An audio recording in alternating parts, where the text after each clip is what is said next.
जब गौतम बुद्ध जी के बारे में बातचीत होती है तो एक जिज्ञासा होता है कि उन्होंने अपने उपदेशों में क्या कहा। और गौतम बुद्ध जी का जो उपदेश है वो जो उपदेश है त्रिपिटक में संकलित है। त्रिपिटक का एक जो महत्वपूर्ण हिस्सा है वो है संयुक्त निकाय, और इसमें उन्होंने काफ़ी सारे उपदेश दे रखे हैं, उसका संकलन हो रखा है। आज हम एक महत्वपूर्ण जो उपदेश में से हम एक लेते हैं, जिसमें ये है संयुक्त निकाय का तीसरे भाग में तृतीय वर्ग में है पुंगल सूत्र। इसमें गौतम बुद्ध जी ने 4 प्रकार के व्यक्तियों का उल्लेख कर रखा है। अब ये कहाँ पे इन्होंने स्पीच दिया है? ये दिया है उन्होंने सरस्वती। सरस्वती में इन्होंने कौशल राज प्रसेनजीत के यहाँ पे उपदेश दिया है। उसमें मैं आपको पढ़ के बताता हूँ कि इस उपदेश में उन्होंने क्या क्या कहा है, और ये इस तरह से है।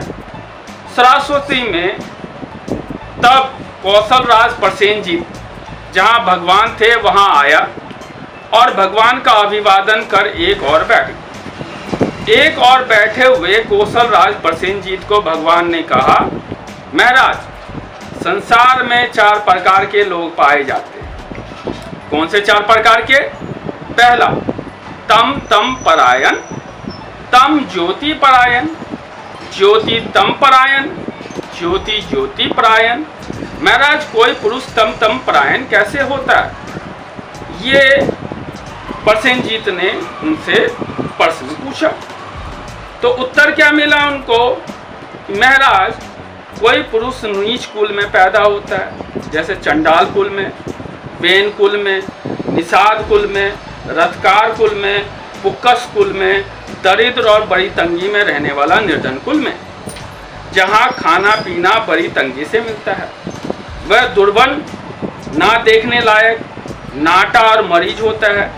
वह काना, लूल्हा, लंगड़ा होता है। उसे पान, वस्त्र, सवारी, गंध, विलेपन, सैया पर प्रदीप कुछ नहीं प्राप्त होता।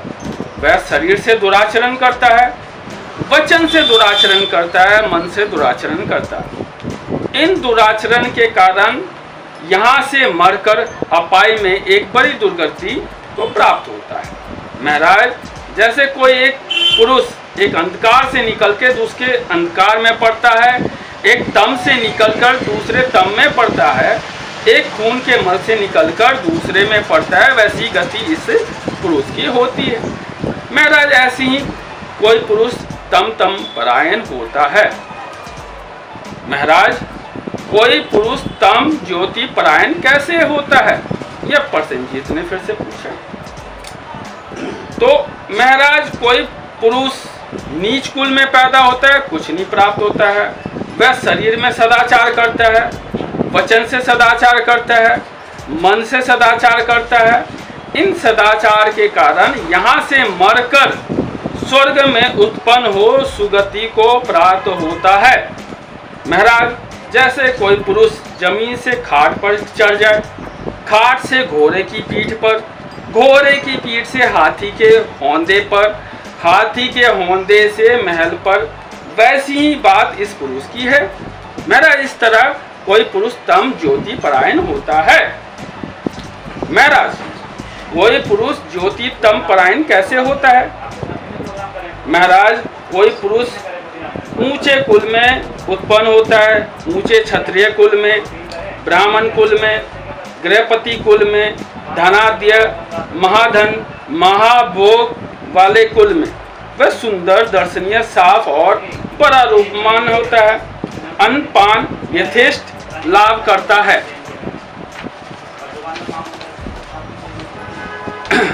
महाराज, वह शरीर से दुराचरण करता है। इन दुराचरण के कारण से वह मरकर अपाय में पर दुर्गति को प्राप्त होता है। महाराज, जैसे कोई पुरुष महल से हाथी के होंदे पर उतर आवे, हाथी के होंदे से घोड़े की पीठ पर, घोड़े की पीठ से खाट पर, खाट से जमीन पर और जमीन से अंधकार में। वैसी बात इस पुरुष की है।